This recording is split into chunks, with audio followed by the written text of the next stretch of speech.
The time for the healing of the wounds has come. This moment was the beginning and start of the new South Africa as President Nelson Mandela was inaugurated. The start of what we know today as democracy. 1994 in South Africa saw the transition from South Africa's National Party government, who had ruled the country since 1948 and had advocated the apartheid system for most of its history, to the African National Congress ANC, who had been outlawed in South Africa since the 1950s for its opposition to apartheid. The ANC won a majority in the first multiracial election held under universal suffrage. I shall be surrendering power, not to the majority of the moment, but to the South African people. Significant progress has been made since 1994. We have dismantled the oppressive apartheid system and created a thriving constitutional democracy with well-functioning arms of state, a representative legislature, the executive, and an independent judiciary. Previously, only white people were allowed to vote. There were some incidents of violence in the townships leading up to the elections, as some black leaders opposed participation in the elections. It is strange given the right to vote has now been a symbol of democracy.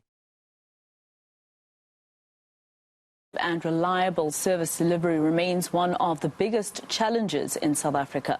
Municipalities across the country are in crisis with broken infrastructure. How does poor service delivery impact the country?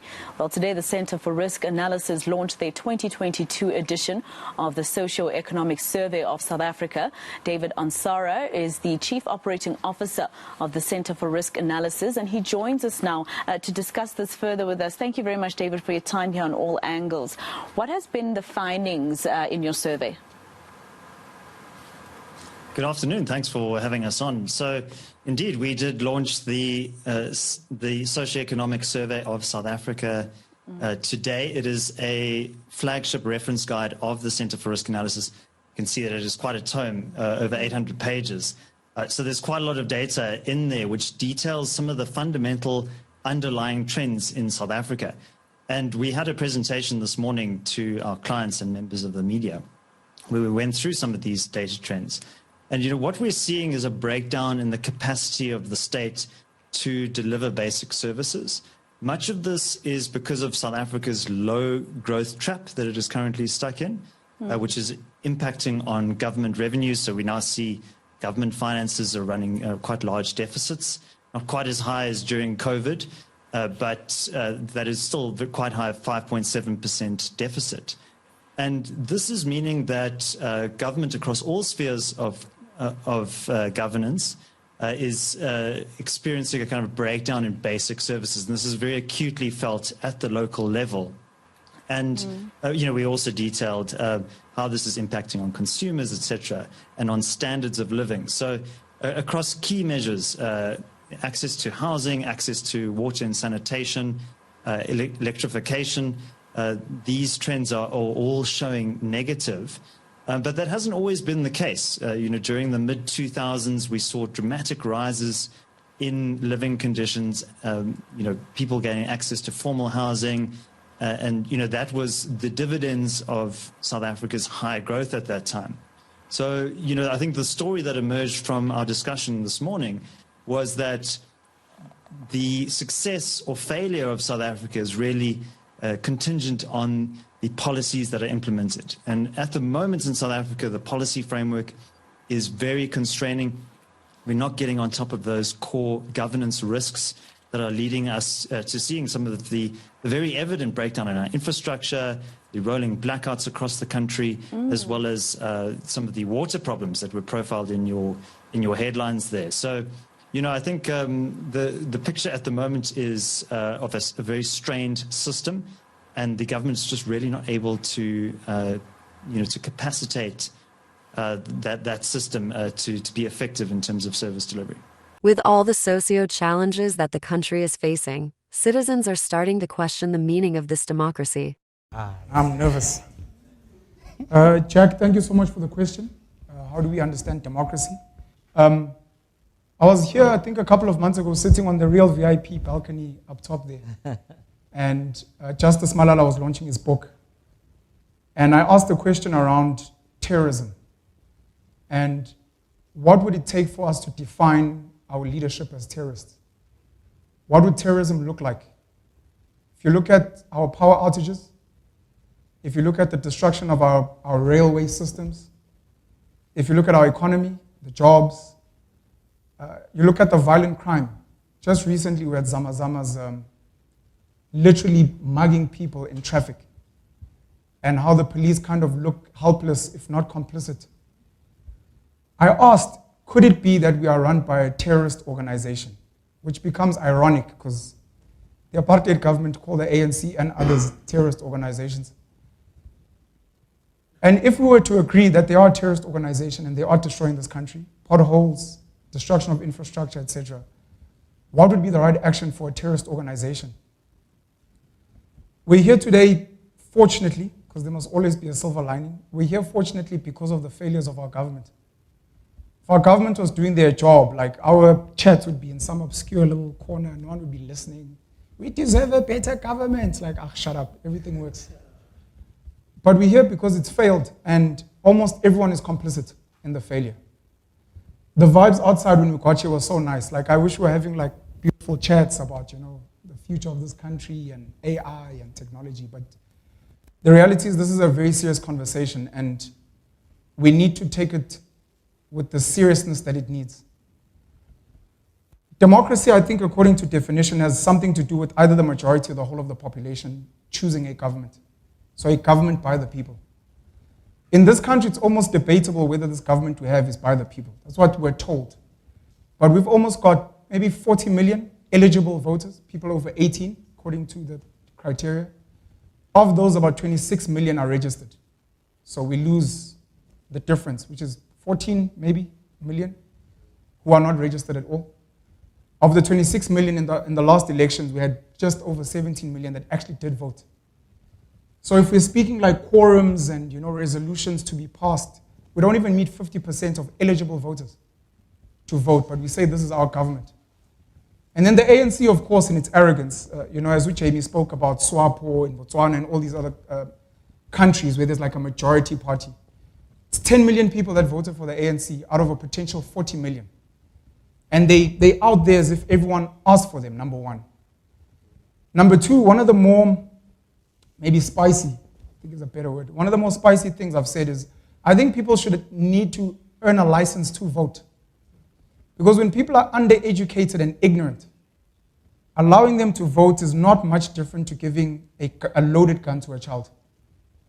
You're giving people that are fundamentally dependent on the state for their livelihood the power to somewhat choose. You're literally telling your child, if you don't pick me as your parent, we'll see where you'll sleep and what you're going to eat and what you're going to wear. It's not really a choice. And Cyril still has the goal, President Ramaphosa, still has the goal to go out and celebrate that we almost have 29 million, which is like half of the country, grant recipients. And we call that democracy. It is an illusion, realistically. We have educated folk, us that speak good English, that come and have these conversations, those of us who pay tax at least, and we're frustrated. Our voices don't carry the weight that they're meant to carry. A lot of us are scared of actually serving because politics in this country is violent. We see people getting killed in KZN all the time. And it's become a fat joke. Fikile Mbalula, as the Secretary General of the ANC, gaslights us on a regular basis. He doesn't care, and he knows we're going to get pissed. The person earning the grant is going to collect their grant. And I spoke to, I think, Ulebo, I apologize if I'm messing up his name, outside.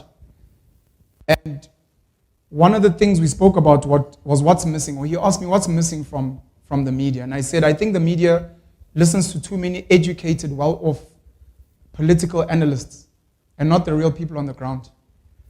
The people on the ground are frustrated with the ANC. They can see the potholes. They can see the destruction. They see corruption. They have to deal, especially in the townships. Their load shedding is worse than ours. If you've got 2 hours, theirs is probably 5. So you're like, then why do you keep voting for the ANC? It's because they understand that the ANC feeds them. It's where their kids go to school. It's where they get healthcare. Some of them, like my grandmother, for the first time they saw tarred roads because of the ANC. We used to use the bucket system when I visited my grandmother. Today they're flushing toilets. You literally have an abusive father, but you're like, but he feeds me. And until someone better feeds me and is honest and not gaslighting me about, but look at your dad, he's so bad. And you're like, but you and your people, you did worse to us. My dad still feeds me, gives me a house, etc., etc. The other thing we need to consider in the democracy conversation is the reality for the majority of South Africans, we never chose democracy. It was enforced onto us. It's part of the psychological thing we need to consider with black Africans in particular. We're still a people that lived under kings and chiefs. That's why Jacob Zuma still worshipped the way we call him Ubaba, our father. Because we see him as such. Mangosuthu Buthelezi almost ruled the IFP until he passed on. That's the culture we have. That's why we have so many old people in parliament, because we see them as our elders, they must guide us. We don't know this model, even though we think we do, and some of us are educated enough and have studied the world, but the reality is we still come from that mindset of, please do for us, mom, dad. We don't understand this dynamic of these political structures that we have. And the majority of the people are unfortunately undereducated. And I'd like to argue that it's intentionally done so. The ANC government gave us access to schooling that was reserved for white people. Some of us got to go to university for the first time. We got to mingle with white people in suburbia. What happened after we got that privilege? We thought we were better than the ANC. We don't want to vote for the ANC anymore. So they realized these people we are empowering think they're too good for us now. So maybe we need to stop this and revert back to keeping the people ignorant and dependent. So I think we need to have a conversation seriously about what it's going to take to fix this country. And maybe just in closing, one of the conversations I had on the panel show, it's going to be upcoming, is with one of the oldest serving members of parliament, Reverend Kenneth Mishwe.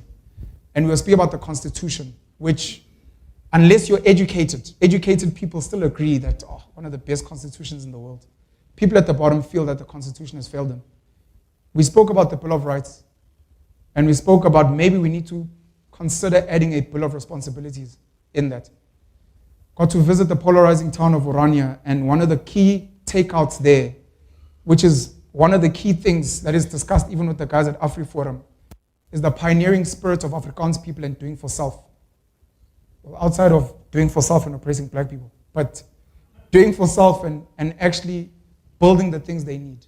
Whether it's a skills institution like Soltech, whether it's developing a country from scratch, whether it's setting up an AfriForum to challenge government, they do for self. And it's something that sadly black people, because we were promised manna from the heavens, in this whole thing of liberation, we kind of lost the ability to do for self. All of us want to be CEO and bosses and delegate to who? No one. And that's why even the elite enjoy illegal immigrants here, because they still want to work. We're all going to have to roll up our sleeves, unfortunately, if we want to save this country, or we'll need to have the hard conversation of saying, move out of the way and let this country collapse. Because then maybe the poor majority will finally listen to us about having better solutions for the country moving forward. That's my opinion on democracy.